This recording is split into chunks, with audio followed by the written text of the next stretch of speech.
I am Lydia. I've been married for 3 years and am a stay-at-home mom with a husband and daughter. My husband, Robert, works as an office employee. He's cool and reserved, but he works hard for our family.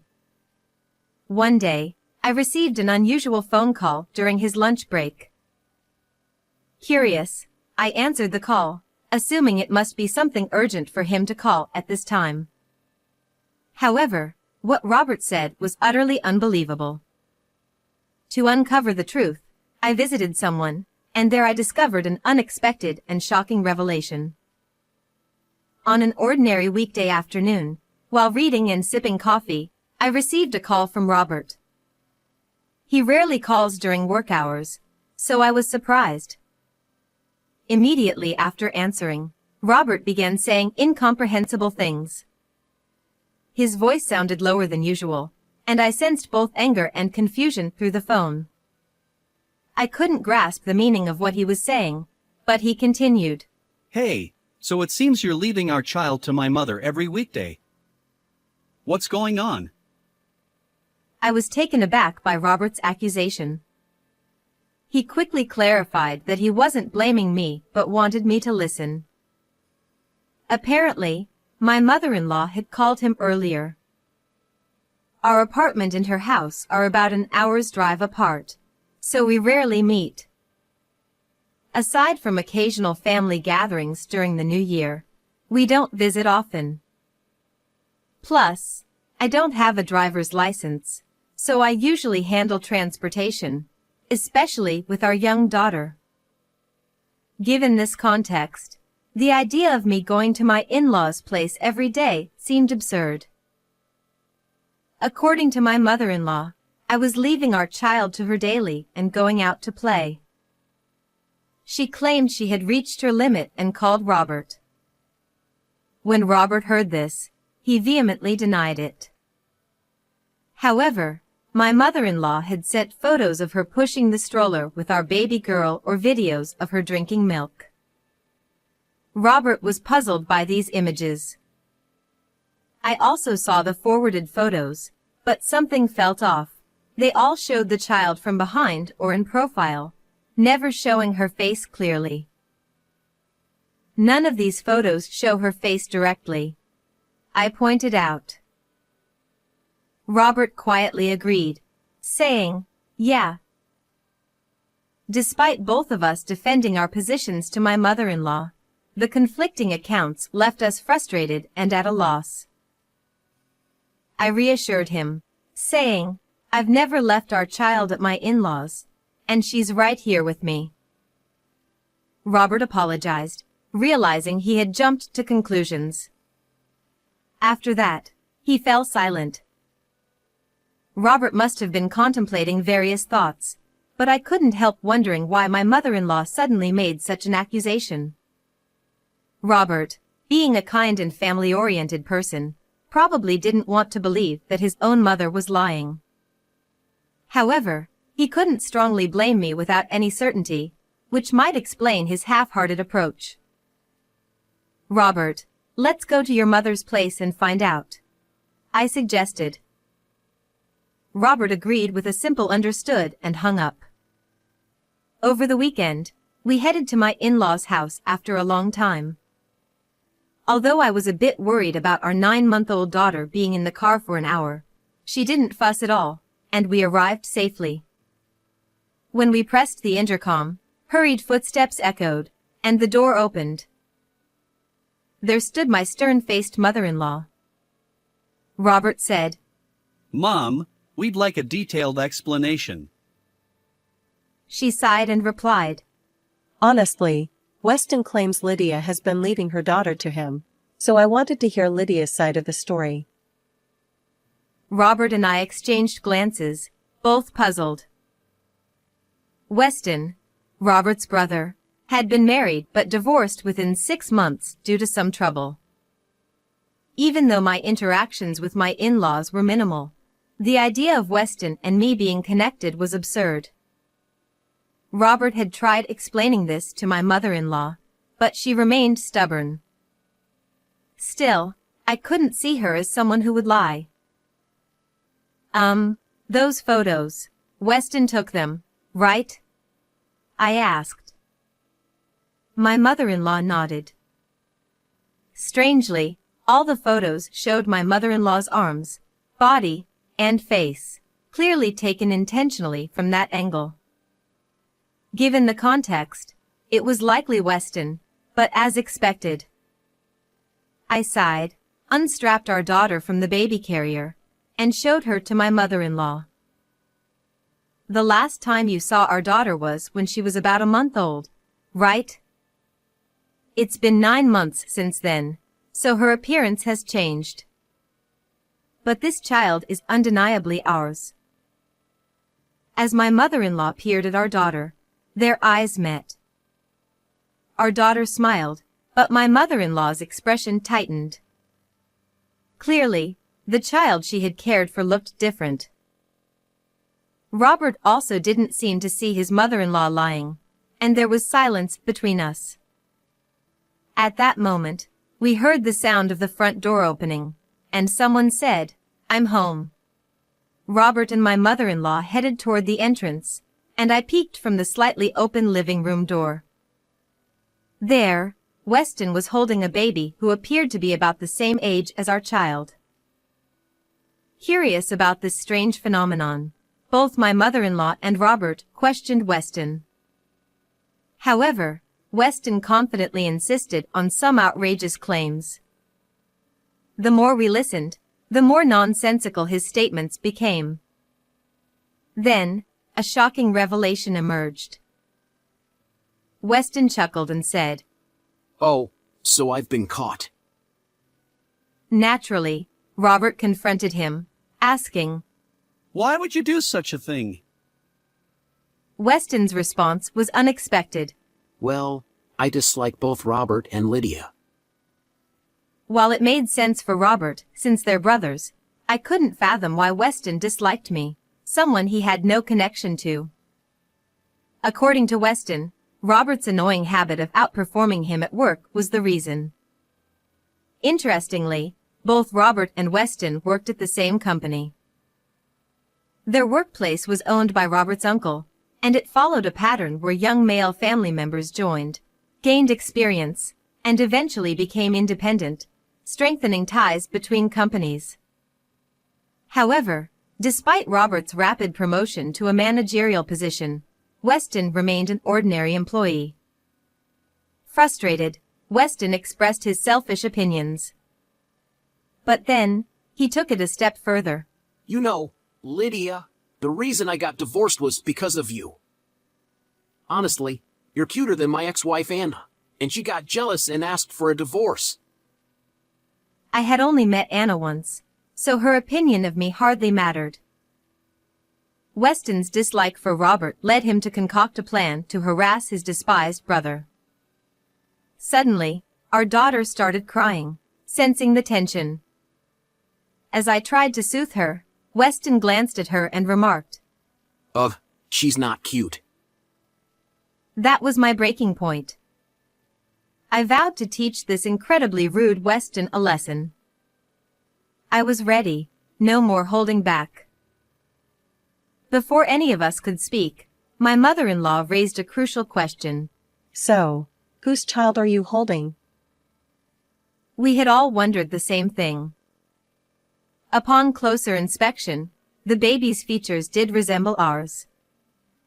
Weston's response, however, was mind-boggling. Oh, it's my child with my ex-wife. The shock was palpable. After all, Weston and his ex-wife had divorced 2 years ago, and this child looked about the same age as our daughter. Weston broke up with Anna 2 years ago. Would it be strange? Weston briefly showed panic before regaining composure. No, right after we split, I found out she was pregnant, and, well... But his statement had an obvious contradiction. If you knew about the pregnancy 2 years ago, the child would be around 18 months old, right? I pointed out. Weston stumbled over his words, and Robert added, You said that Anna was married to a rich man after divorce with you. Finally, Weston's confident facade cracked, revealing his anxiety. Did I really say that? Ha ha ha. His face was smiling, but his eyes darted left and right, clearly flustered. Just then, Weston's phone rang. He panicked, muttering, I remembered Anna said she'd call later. I swiftly snatched his phone away. Weston reached out to retrieve it, but Robert intervened. I pressed the call button, and Anna's voice came through. Hello?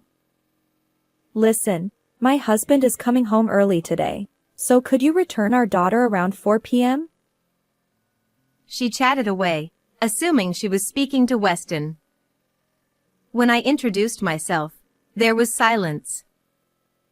After a few seconds, Huh? Why are you there? clearly agitated, Anna demanded an explanation. I instructed her to come over and hung up. We waited for about 30 minutes until Anna arrived. As soon as she entered the living room, she snapped at Weston. Why did you get caught? Weston stammered, explaining how he misunderstood Anna's pregnancy timing, given that she was now married to someone else. Anna's anger flared. This idiot. And why did you tell your mother that Lydia's child was yours? You should have said it was your girlfriend's child. She grabbed Weston's collar, furious at his honesty. Upon further inquiry, it turned out that Anna divorced Weston 2 years ago and remarried 6 months later. While the reason for their divorce seemed to involve me, there was another significant factor. Weston had accumulated substantial debt, making repayment impossible. So, they faked their divorce. Legally separated, Anna married a wealthy man who had been pursuing her. Despite the fake divorce, their lingering feelings remained. Anna withdrew money from her new husband's savings to help Weston repay his debts. Even after the divorce, they met frequently, and during one of those encounters, Anna became pregnant with their current child. Well, it's not entirely implausible, right? But were you planning to remarry after paying off the debt? I asked incredulously. Weston and Anna fell silent. My mother-in-law couldn't hold back. Your actions are outright infidelity.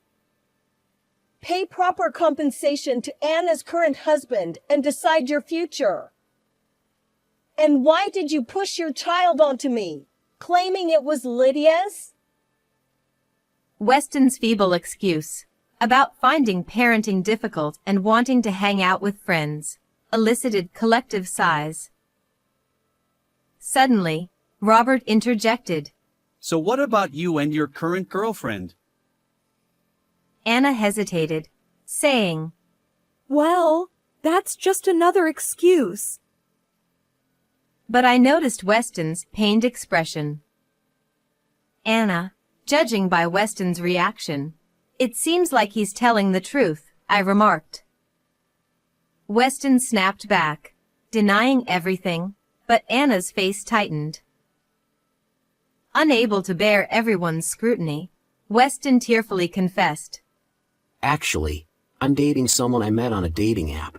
She's pregnant with our child, and we plan to get married eventually. At that moment, Anna's eyes widened, and she grabbed Weston's collar. What? After I helped you repay your debt and even raised your child, you're impregnating another woman and planning to marry her. The sound of a recording ending interrupted the tension. All eyes turned to Robert. I've recorded everything just now. I'll report Weston's actions to our uncle. As soon as Robert spoke, Weston turned even paler. Weston stammered. Wait! That's a problem. If our uncle finds out about this, I'll be fired.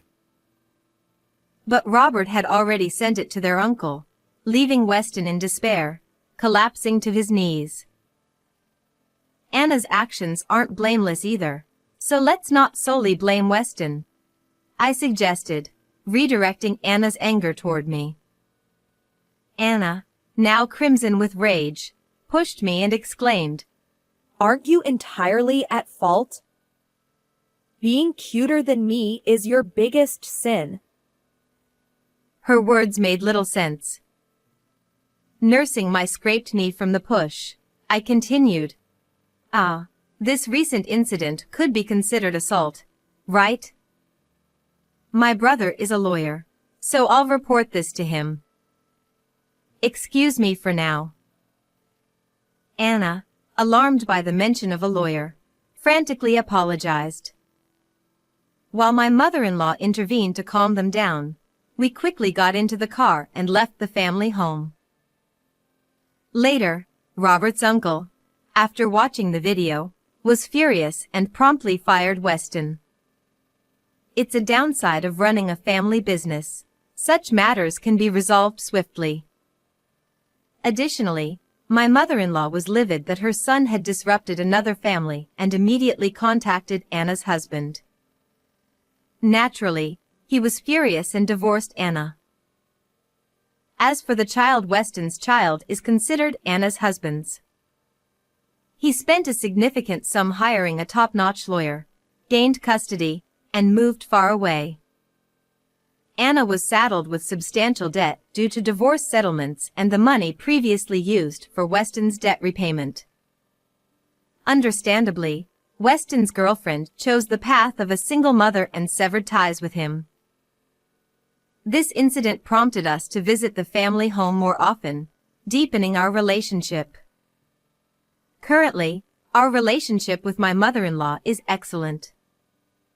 Regarding Anna's assault, I consulted my brother, who advised she should reflect on her actions. Ultimately, Anna compensated me with a few $100s in a settlement. With that money, I could buy clothes and toys for our daughter. Our worries have dissipated, and we feel refreshed. Moving forward, I hope to build a happy family with Robert, our daughter, and the son in my tummy. How was this story? Please subscribe to the channel. See you in the next video.